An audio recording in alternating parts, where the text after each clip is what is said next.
আজকের ভিডিওতে আমি আপনাকে একটি সেরা এমএসসিডি ট্রেডিং স্ট্র্যাটেজি বলব যা শিখে আপনি ভালো বিশেষ প্রফিট জেনারেট করতে পারেন। এমএসসিডি ট্রেডার্স দ্বারা ব্যবহৃত একটি খুবই জনপ্রিয় ইন্ডিকেটর, কিন্তু অনেকেই একটি ভুল করে। তারা এমএসসিডিকে শুধু একা ব্যবহার করে, কারণ এমএসসিডি রেঞ্জিং মার্কেটে ক্রমাগত ফেক সিগন্যাল দেয়, যার ফলে আমাদের প্রচুর ক্ষতির সম্মুখীন হতে হয়। তাই ভিডিও শুরু করার আগে আমি একটু এমএসসিডি বুলিশ ক্রসওভার এবং বেয়ারিশ ক্রসওভার বিক্রিয়ার করি।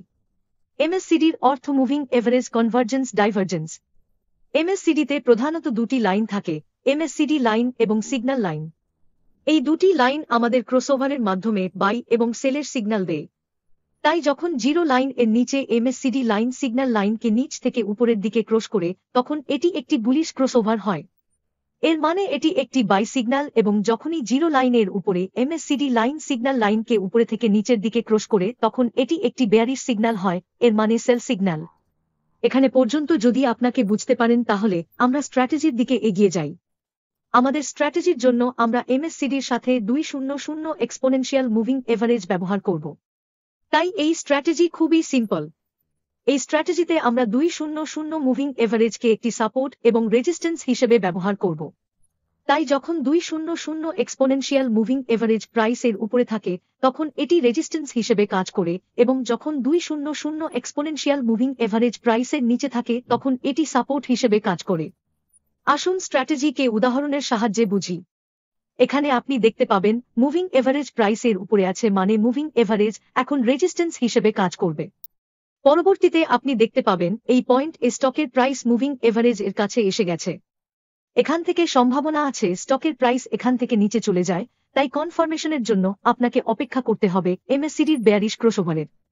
যদি এমএসসিডিতে জিরো লাইন এর প্রাইসের উপরে বেয়ারিশ ক্রসওভার হয় এবং স্টকের প্রাইস মুভিং এভারেজ এর নিচে থাকে, তাহলে আপনি এখান সেল করতে পারেন। আরেকটি উদাহরণ দেখি।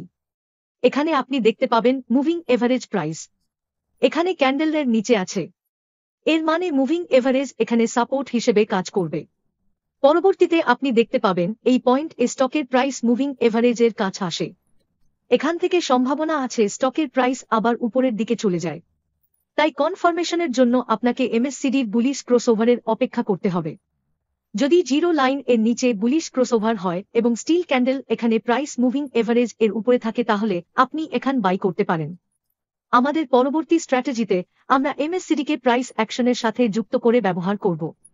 ভিডিওটি চালিয়ে যাই। এখানে আপনি একটি ডাউন ট্রেন্ড দেখবেন। স্টক তার লোয়ার লো এবং লোয়ার হাই তৈরি করে নিচের দিকে যাচ্ছে। কারণ এটি একটি ডাউন ট্রেন্ড, তাই আমরা ট্রেন্ড লাইন প্রাইসের উপরে ড্র করব। এখানে আপনি দেখবেন এই লেভেলে প্রাইস মাল্টিপল টাইম রিজেক্ট করে নিচে চলে যায়। তাই আমরা এই লেভেলে একটি ট্রেন্ড লাইন আঁকেছি। পরবর্তীতে আপনি দেখতে পাবেন এই পয়েন্ট এমএসসিডিতে একটি বুলিশ ক্রসওভার হয়, কিন্তু তৎক্ষণাৎ আপনি কোনো ট্রেড নেবেন না। আপনাকে ট্রেন্ড লাইনের ব্রেকআউটের অপেক্ষা করতে হবে। পরবর্তীতে এই পয়েন্ট একটি গ্রিন ক্যান্ডেল ট্রেন্ড লাইনকে ব্রেক করেছে।